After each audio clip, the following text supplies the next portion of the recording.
What's up guys, Alex here. Welcome to another episode of the Nothing Box Show. This time I'm going after Marvel, Star Wars, and someone you actually won't expect. So I'm specifically going after movies, but I'm going after the ones that aren't just specifically bad. I'm talking about the ones that you rewrite the story in your head, and the version in your head tends to be a lot better, whether it's just the ending or maybe chunks of it throughout the film. And the fact that you thought of a better ending makes it almost a lot worse for you. So the ones that bother me the most are the ones that they don't follow through on something. Basically, they have a cool concept that gets teased about by the end of the second act of the film, and you're like, that's super cool, I hope they go down that road, and they don't, and it kind of pisses you off. Also, please feel free to let me know if you don't like the changes that I made with my head canon, and also let me know what other shows or movies that you guys had the same feelings on. So my first example is Star Wars The Last Jedi. Oh, I almost loved this movie. Overall, the entire sequel trilogy is garbage. However, there's a quote in The Last Jedi that almost made the plot turn for the better. It's time to let old things die.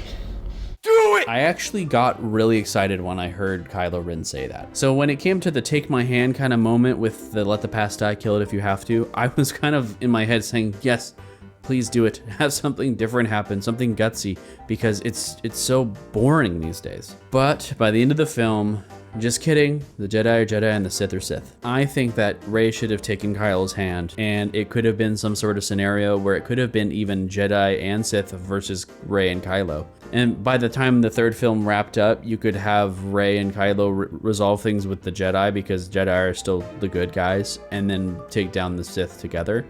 But I think it would have been really cool if Rey and Kylo kind of went AWOL. Get rid of Snoke entirely, just deepfake him as George Clooney. I don't care. I hate him. Also, side note, with The Rise of Skywalker, when the old lady asks Rey, he goes, "Rey who?" I think Rey should have said just Rey. I think that would have been way more fitting for her character. Her identity could be within herself, not with the Skywalkers or Palpatines. But they just can't let go of the Skywalker name or even the Palpatine name. It's ridiculous. My name is Jeff. So my next film is going to be Black Panther 2, Wakanda Sometimes. Overall, I actually really enjoyed Black Panther 2 for the most part. However, I think it would have been better for Shuri to not be like a goody two-shoes, lawful good hero. I think she could have almost gone down the anti-hero route. Towards the final act of the film, it's time for Shuri to drink the Black Panther juice, whatever it's called. And instead of seeing T'Challa, she sees Killmonger. And I thought that idea was really cool because I entertained the idea of her adopting Killmonger's ideology but still remaining a hero. But maybe she's kind of like the story of how Batman starts killing. We can't just keep doing the I'm noble and I don't do anything wrong type mentality. And as much as I like to entertain these kind of headcanons, Disney really makes me feel like an idiot because they have really cool ideas. It's just that they're never going to come to fruition. May I please have a water? Please? So this final film is not Disney or Marvel. This one is actually Glass, which took a lot of risks that I adored that the risks were taken, but they didn't pay off. But I'd still prefer the not paying off risks taken than going cookie cutter and going eye roll inducing cliche. I love and hate Shyamalan because he does have some good films, but at least I can say that his duds are risks taken. So Unbreakable was pretty good. Split I think was fantastic, and Glass almost had it. Honestly, first half, pretty solid. Until basically towards the third act and the finale, that's where it just fell off a cliff. So I actually really liked that they all ended up dying in the end. It kind of gives a Shakespeare tragedy kind of vibe to it. And it's pretty anti-superhero film to kill off the heroes or villains as well, just all in one go. And I found that really refreshing, and I actually enjoyed that aspect. However, that final battle was rough. So while trying to keep almost everything the same, here's my idea for a better ending. To my knowledge, Dr. Staples' operation is probably hundreds of years old. And so I think it would have been way cooler and way more organic if it was a brand new operation because of the superheroes that are just now emerging. And you can maybe even say that those main three are the first three to ever appear. And make the government seem scared and frantic in order to contain this new phenomenon. So for the final showdown, I would still have Mr. Beast get shot. I think that was really fitting because he's a beast-like character. It'd be like going hunting. I think it's fitting for his character arc. It's he might be this ultimate animal-like person, but he still gets shot down, put down like an animal.